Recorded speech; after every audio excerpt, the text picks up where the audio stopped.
अस्सलाम वालेकुम नाज़रीन, जीअं तव्हां ॾिसी रहिया आहियो कोहिस्तान न्यूज़ सर्विस।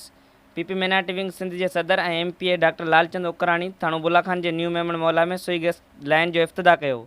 उन मौक़े ते हिकु आजाणी जी तक़रीब में डॉक्टर लालचंद उकराणी ख़िताब कंदे चयो आहे त न्यू मेमण मौला में गैस मंज़ूर कराइण मुंहिंजी फ़र्ज़ में शामिल आहे। पीपी सदाईं ग़रीब ऐं मज़दूरनि जे हक़नि जी तर्जुमानी कई आहे।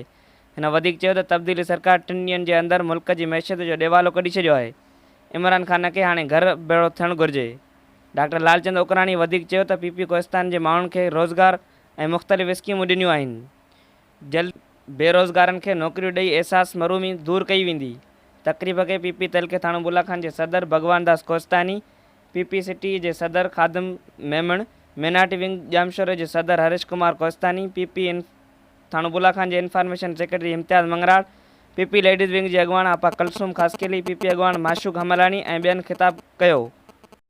वधीक ख़बरुनि लाइ ॾिसंदा रहो Kohistan news service. Reporter Kohistan news service team Thano बुलाखान।